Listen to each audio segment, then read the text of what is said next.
विज्ञानतिमिरान्धस्य ज्ञानाञ्जनशलाकया चक्षुरुन्मीलितं येन तस्मै श्रीगुरुवे नमः। श्रुतिस्मृतिस्त्वरत्ननिराजितपदाम्बुजं यशोदोत्सङ्गलालितं वन्दे श्रीनन्दनन्दनम्। सर्वप्रथम सुंदर भगवत गुणगान भगवत सत्संग आयोजन आ जग्या पर करी एवा सर्व मनोरथी परिवार तथा आ सोसायटी ना आजूबाजू थी आवेला सर्व भाग्यवान वैष्णव खूब सुंदर आनंदनी बात छे अने वरसाद पण बहु सरस थई गयो एवुं लागतुं हतुं કે આપણે બધા બેઠા છીએ, કીર્તન થાય છે, સત્સંગ થાય છે અને સાક્ષાત અહીંયા ઠાકોરજી બિરાજે છે અને ગિરિરાજ પર્વત છે અને આજુબાજુ વરસાદ આવે છે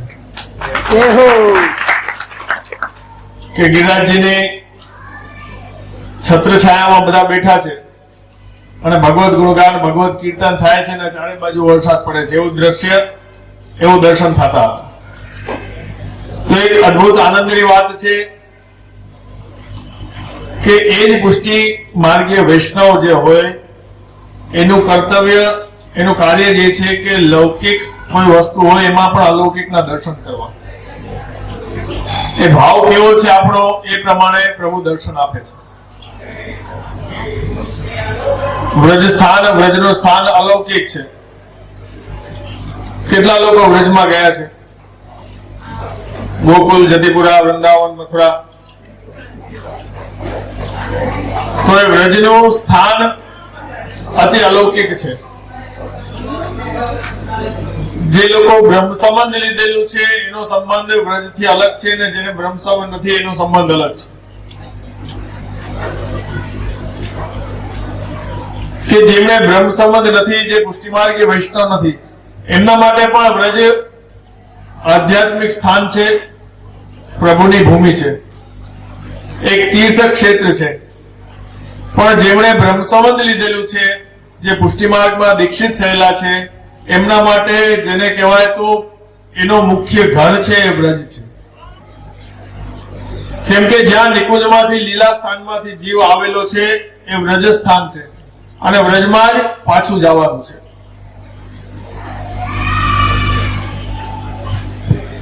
આમાંથી બેઠેલા કેટલાની એવી ઈચ્છા છે કે અમારે જે ગલડા થઈ જાય ને પછી તો અમારે વ્રજમાં જ રહેવા જવું છે? કેટલા એવો વિચારે છે? હાથ ઊંચો કરો તો।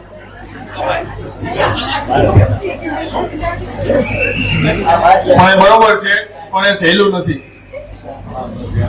પેલા ભગવત ધામમાં ભગવત સ્થાનમાં રહેવા જવું હોય તો પેલા અહીંયા રહીને તો આપણે આપણા લક્ષણ પેલા સુધારીએ પછી થાય ત્યાં રહેવા જવું પડે, બરોબર?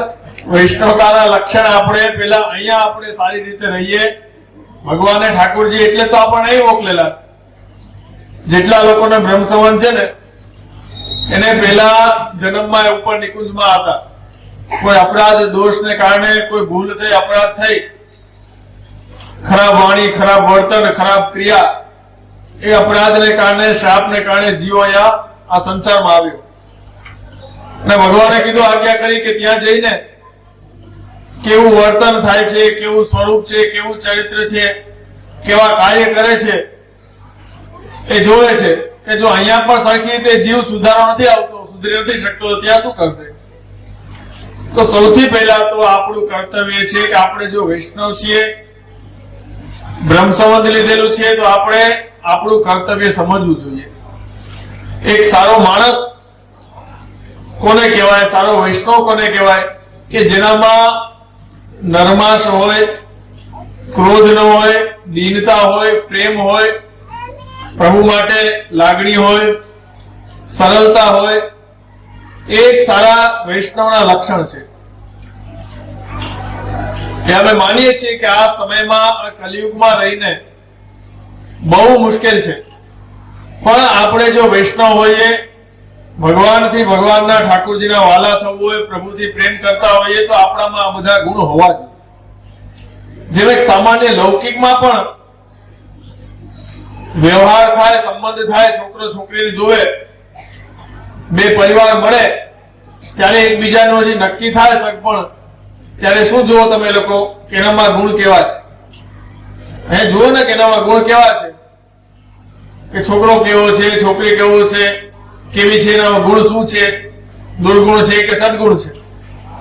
તો આપણે તો પ્રભુના જીવ છીએ, બ્રહ્મ સંબંધ થાય છે, પ્રભુ સાથે સંબંધ થાય છે, અને સૌથી પહેલા તો આપણે આપણા ગુણ જોવા જોઈએ કે આપણામાં કેવા ગુણ છે. જો સદગુણ હશે, સારા ગુણ હશે, તો જ ઠાકોરજી કૃપા કરશે, તો જ ઠાકોરજીને આપણે ગમતા થશું, અને પ્રભુને ગમતા થશું તો આપણો આ જન્મ છેલ્લો થઈને ઠાકોરજીના ચરણારવિંદમાં પ્રાપ્તિ થશે. નહીંતર તો આ સંસારના ચક્કરમાં ફરતા રહેવાનું છે.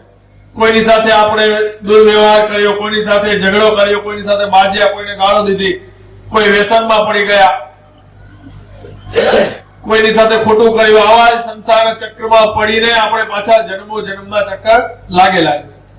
તો એ બધું છોડીને લૌકિકમાંથી થોડું ચિત્ત હટાવીને આપણા જીવનના કેન્દ્રમાં ભગવાન હોવા જોઈએ. વૈષ્ણવનું મુખ્ય કર્તવ્ય એ છે કે આપણે આ સંસારમાં રહીએ છીએ, આપણો પરિવાર છે, ઘર છે, સંસાર છે, ધંધો છે, બધું કરવાનું છે, પરંતુ સૌથી મહત્વનું એ છે કે આપણા જીવનના સેન્ટરમાં, કેન્દ્રમાં કોણ છે? ઠાકોરજી હોવા જોઈએ. કે આપણા જીવનમાં હંમેશા દરેક વખતે આપણા લૌકિક કોઈ પણ કાર્ય હોય એમાં આપણા પ્રભુનું કાર્ય, આપણા ગુરુને, આપણા ઠાકોરજીને, આપણા ધર્મને, આપણા સંપ્રદાયને આપણે પેલા કેન્દ્રમાં રાખીને ત્યારબાદ બધું લૌકિક કાર્ય કરવા. કેમ કે એ જ આપણી સંસ્કૃતિ છે, સંસ્કાર છે. અને અમે તો એ માનીએ છીએ કે આજનો જે કલિયુગ છે, આજના સમયમાં જે સમય ચાલી રહ્યો છે એ યુગ છે બાળકોની સંસ્કૃતિનો યુગ, બાળકોના સંસ્કારના યુગ. આ નાના નાના છોકરાઓ છે, બાળકો છે, એને સમજાવીને એને આપણી સંસ્કૃતિ તરફ લાવવાનો યુગ છે. કેમ કે બહુ અત્યારનો જે યુગ છે સેન્સિટિવ છે. જો થોડો સમય આપણે ધ્યાન ના દીધું તો આપણે જેટલું કરેલું છે, આપણા વડીલોએ જેટલું કરેલું છે, બધું ધોવાઈ જવાનું. આપણો દેશ છે, આપણી સંસ્કૃતિ છે, આપણા સમાજ છે, એની જે ઓળખાણ છે આખા દુનિયામાં કે ભારત દેશ છે, સંસ્કૃતિ વાળો દેશ છે, સંસ્કાર વાળો દેશ છે, તો એ ક્યારે થાય કે જ્યારે આપણો જે સંસ્કાર છે, આપણી સંસ્કૃતિ છે, આપણે બાળકોને આપીએ.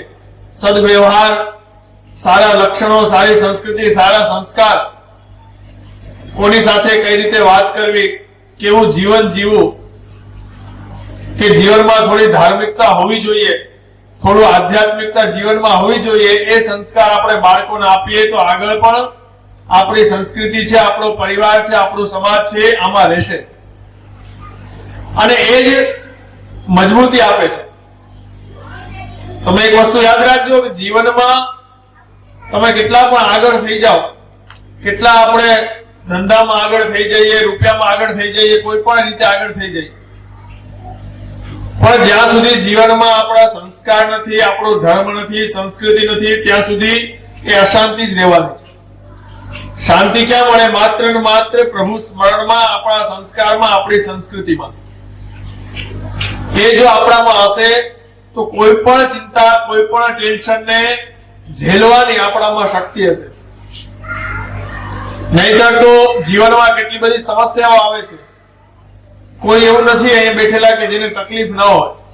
કોઈને શારીરિક તકલીફ હોય, કોઈને આર્થિક તકલીફ હોય, દરેક પ્રકારની તકલીફો હોય છે. પણ એને કઈ રીતે ઝેલી શકાય, એને કઈ રીતે સહન કરી શકાય, એ જો શક્તિ આપણે જોતી હોય તો એ પ્રભુનું સ્મરણ છે, આધ્યાત્મક છે, ધર્મ છે. એ જો આપણા જીવનમાં હશે તો દરેક પ્રકારના લૌકિક દુઃખ છે એને સહન કરવાની આપણામાં શક્તિ મળશે. તો આપણો લૌકિક અને અલૌકિક બંને ફાયદો સંસ્કૃતિ, સમાજ, ધર્મને સાથે રાખવામાં છે. તો આપણા બાળકોને પણ આપણે શીખવાડવું જોઈએ કે સારો માણસ, સારો વૈષ્ણવ, સદવ્યવહાર, સદ સંસ્કૃતિ આપણે જાણીએ અને આપણા જીવનને સફળ કરીએ.